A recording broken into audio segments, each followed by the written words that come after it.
what's going on, you guys? This is Madam, and I'm coming back to you again. This is from the News One staff, and this is from News Talk 1490.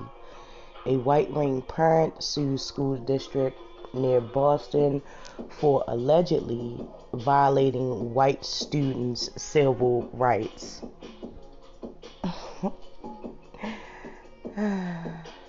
Okay. The article starts by saying a white wing parent group has sued a school district in suburban Boston, alleging white students there are having their civil rights violated because of a policy of segregating students by race, the the favor minorities have been adopted.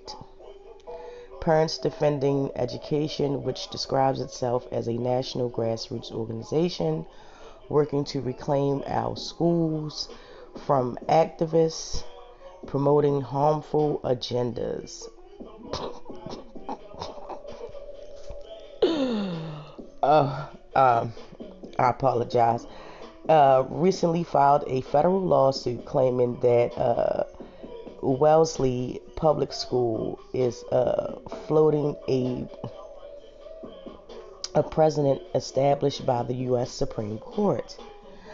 Chief among parents defending defending education grievances is the claim that Wellesley Public School teachers are teaching white students to address their shame, guilt, or sadness. The complaint says the group specifically names Wellesley's public school racial affinity group policy, which the complaint claims by definition and by design is exculpatory to white students. Aww. The Boston Globe reported that Parents Defending Education first took their complaints public 2 months after Wellesley Public School emailed minority students inviting them to participate in a forum following the racist Atlanta spree shooting that killed mostly Asian Americans, and rightfully so. Side note, those people didn't deserve what happened to them. They just went to work. Nobody deserves to go to work and become a victim of and the target of somebody's bias and racism. So, rightfully so. Anywho, this is a safe place for our Asian/Asian American students. Students of color, not for students who identify only as white, the email said in part. That apparently ignited the reverse racism fire under Parents Defending Education, leading them to its current lawsuit, one of at least 5 complaints the group has filed around the country. The Globe noted that one of those complaints targeted Columbus Public School in Ohio, where Makeba Bryant, a black teenager, was killed by police. Parents Defending Education lawsuit reeks of effort to unfold white supremacy, but it especially stinks because it was filed in the area of the country, the country that can't shake its reputation for chaperoning racism. Wellesley is a wealthy suburb of Boston, located about 17 miles southwest of Massachusetts, capital city, with a population that is fewer than 3% black, according to the Census Bureau. A growing number of school boards and parents groups have been steadily talking surrounding the topic of critical race theory, the academic movement that has sparked countless of other continuous encounters at school boards and committee meetings across the country for months. It is vehemently opposed by white wing conservative groups, not unlike Parents Defending education, defending education. Just last month, Dr. Kenan McKenzie, an adjuncted professor and director of the Aspire Institute at Boston University, Willock College, who earned her PhD from Columbia University, an Ivy League school, and also happens to be the only black member on the school committee as another Boston suburb, had her credentials openly questioned during a school committee meeting. McKenzie said she felt the entire incident was racially charged, that she resented questions about how she got to be a member of the school's committee. It is an added stress and burden to many people of color to have to stop at the door and verify only you and no one else in that space, McKenzie told the Salem News. Parents defending education would likely beg to differ. And this is where the article, and I mean, it's just so much stuff on top of that. Like, I mean, why should people of color have to verify, well, you're not supposed to be like, that was my general thought when I first read this article. Not only that, let me first and foremost start off with the school and this committee, education defending America. It's bullshit. I'ma just say that, and it's no other way that I can say that and be respectful. Just take it as me trying to be respectful to them. I think that it's stupid, and it's not so much about guilt and shame. You have to know what was done.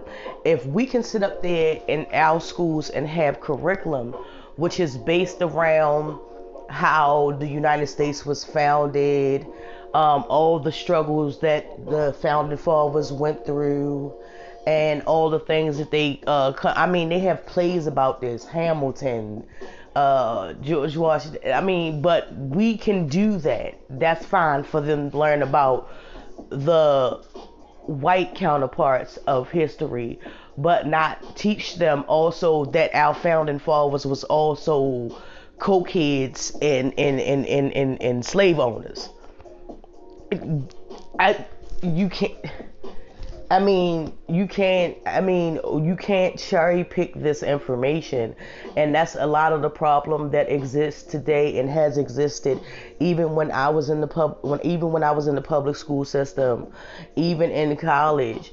There is a very deep sense of cherry picking information, cherry picking histories that is, happened in events that inspired some of the United States' greatest accomplishments and greatest history. It was not only the founding fathers and the quote unquote people that they hold up that's in those history textbooks that helped achieve the strides that America has.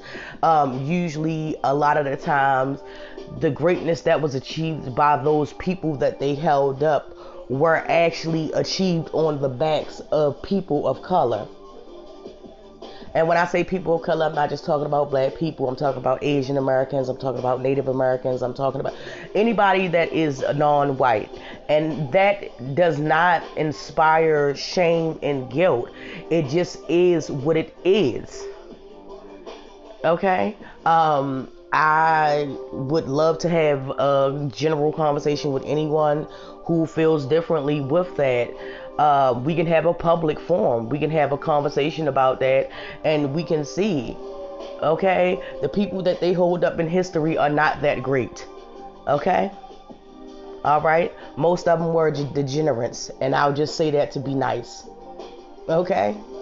So it doesn't inspire guilt and shame to know that there were other human people in that world at that time that used the labor, the sweat, the blood, the tears, the bodies of other people to achieve what they try to hold up is the American history or American dream.